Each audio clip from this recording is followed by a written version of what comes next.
Este escenario seco también puede ser el contraste a lo que se avecina, y es que inició oficialmente el 15 de mayo la temporada de ciclones y huracanes, algo que también amerita mantener atención al comportamiento que tendrán las tormentas, sobre todo aquellas que logren tener un nombre y hacia dónde van a estar dirigiéndose.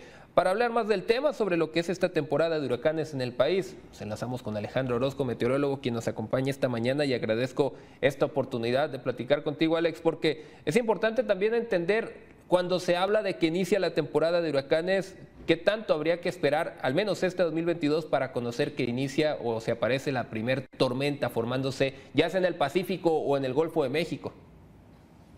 Así es, Francisco, como siempre un gusto saludarte, muy buenos días. Bueno, tienen distinta fecha de inicio las temporadas. Las temporadas estas se basan más que nada en el promedio que se ha visto a lo largo de la historia. La del Pacífico es la que inició el día de ayer y ya en junio vamos a ver cómo arranca también la del Océano Atlántico. Lo que estamos esperando para este año en el Océano Pacífico es que tengamos poca actividad comparada con el promedio. ¿A qué me refiero? Tenemos el episodio de lo que le llaman la Niña, que en realidad es lo contrario a lo que se le llaman el Niño. El Niño se llama en honor al Niño Jesús que calienta las aguas allá en Centroamérica, y en honor a él le pusieron así a este fenómeno. Bueno, ahorita lo que tenemos es que la superficie del agua está menos caliente de lo normal.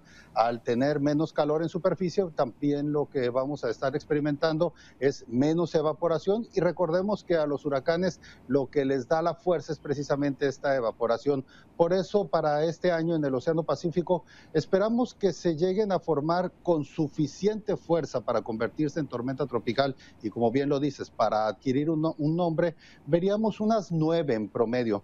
Pero de esas, las que podrían acercarse de manera peligrosa a las costas serían unas 3. Es algo muy parecido a la temporada del año pasado, si acaso poquitito menos intensa es lo que podríamos esperar.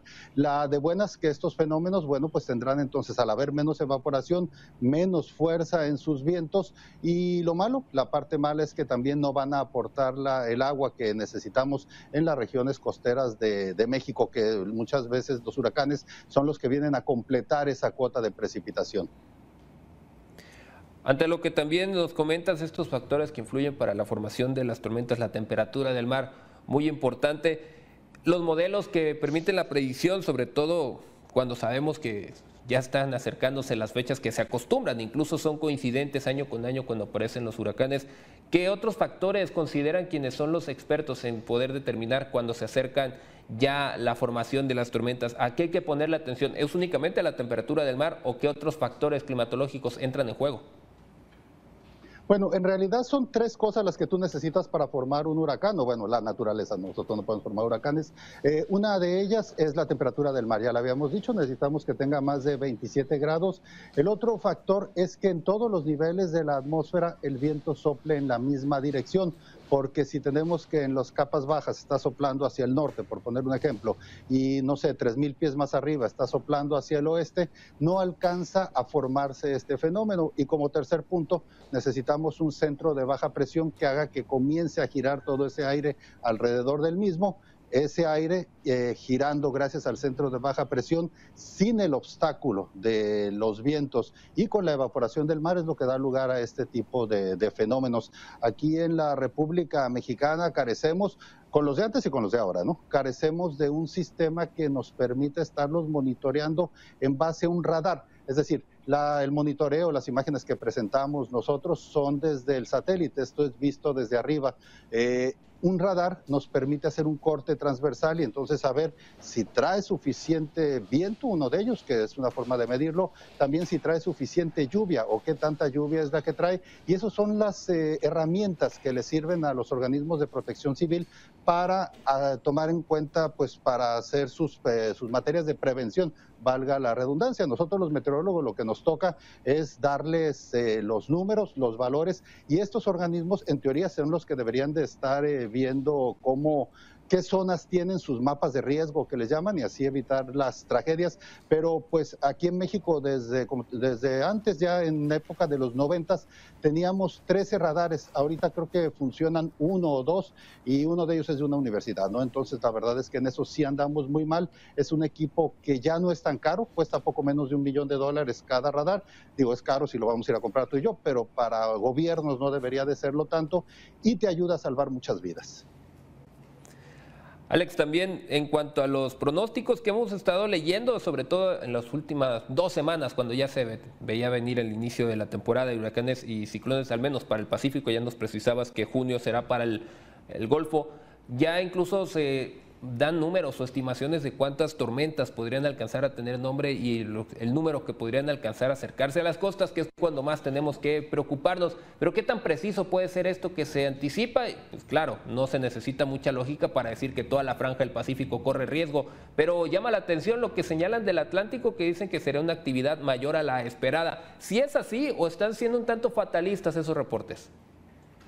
No, mira, es que estamos hablando de dos mares completamente distintos. El fenómeno del Niño y lo que le llaman la Niña, ese afecta al Océano Pacífico. La temperatura en el Océano Atlántico, por lo tanto, para nosotros en el Golfo de México, es distinta. Para esa zona sí estamos esperando temperaturas en el mar superiores a lo normal. Por eso, lo que podríamos esperar, sumado a lo del calentamiento global que hablábamos desde el otro día, es que si no se presenten más, por lo menos sean más intensas. Recordemos que el año pasado estuvimos viendo varios fenómenos que inclusive uno de ellos, Grace, tocó 2 veces tierra mexicana, es decir, atravesó toda la península, le alcanzó la fuerza para volver a llegar al mar y volverse a convertir en un fenómeno importante. Entonces, la temporada en el Océano Atlántico sí puede ser complicada, pero para nosotros en el Golfo de México, gracias a la misma forma que tiene el Golfo, no es tan peligrosa como lo es, por ejemplo, para las costas de Sudamérica, o lo puede ser también para la región de los Estados Unidos, más en el área de Florida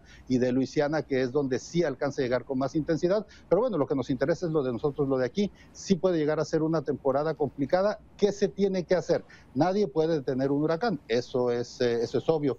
Lo que sí puede saber es dónde están las zonas de riesgo, y si sabemos que un huracán te aporta cantidades extraordinarias de agua y sabemos que hay zonas donde se inundan, bueno, esas zonas no deberían de estar pobladas.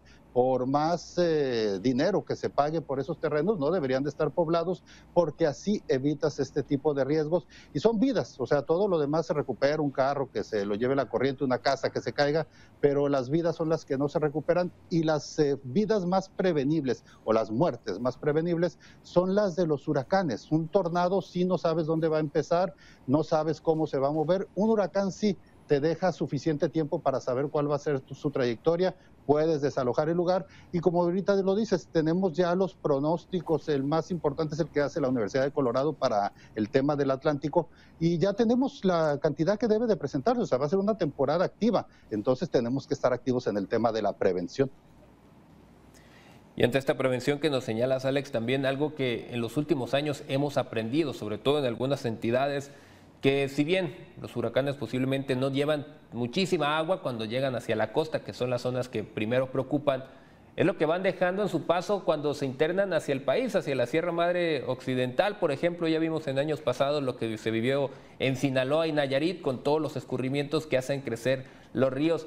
¿Qué tanta atención se nota que presten ante esto, sobre todo en el tema de la protección civil que tú nos señalas, la anticipación? Sí, parece que las autoridades tengan claro que el huracán no termina cuando se dice toca tierra. Pues mira, sería entrar en un tema a lo mejor crítico, porque luego pues dicen, no, es que criticas a una autoridad, a otra no, pero lo cierto es que los planes están ahí. México tiene muy buenos meteorólogos, eso no se puede descartar. Lo que les falta, o lo que nos falta en algunos casos, es equipo para poder hacer estas predicciones. Los mapas de riesgo ahí están, o sea, y no se hicieron ni ayer ni antier, tienen decenas de años o décadas que ya están hechos, y no se observa del todo. Y también muchas veces tenemos el tema de que las personas no quieren hacer caso a estas recomendaciones. Recordemos, por poner ejemplos, en el tema de huracanes, Katrina, por hablar de uno en los Estados Unidos, su tasa de mortandad no tuvo que ver tanto con el agua. Sí, las inundaciones fueron importantes, tuvo que ver en que la gente no se quiso salir de sus casas y se ahogaron. Por eso ahora lo que se hace es llevar al ejército. En Estados Unidos, FEMA, que es el organismo que tiene que ver con la prevención, tiene autoridad sobre las fuerzas militares y ellos pueden mandar que te saquen a punta de pistola de tu casa. Mejor que te mueras de un balazo que te mueras ahogado, dicen ellos, ¿no? Entonces, aquí lo que nos falta es eso. Te dicen, oye, pues fíjate que va a crecer este río, porque ya es lógico, o sea, tú lo dices, es fácil de saber que va a crecer si va toda esa agua, pero no, es que yo no quiero dejar mis vaquitas, yo no quiero dejar esto, que es entendible, pero ciertamente también es peligroso. Entonces, lo que nos falta es esas medidas, esos mapas que ya existen de riesgo, pues hacerlos válidos en los momentos de emergencia, más allá de actividad política, sino en base a la actividad de prevención de pérdida de vidas. Esperemos que esto sí se aplique, sobre todo en aquellas comunidades que, como tú nos señalas, ya saben que las inundaciones son más que probables. Alex, muchísimas gracias por tu compañía esta mañana de lunes y estaremos al pendiente en lo que será el transcurso de estas temporadas para el Pacífico y para el Golfo Mexicano para saber pues cómo nos estará yendo. Muchísimas gracias y excelente semana. Como siempre, un gusto saludarte, que haya suerte.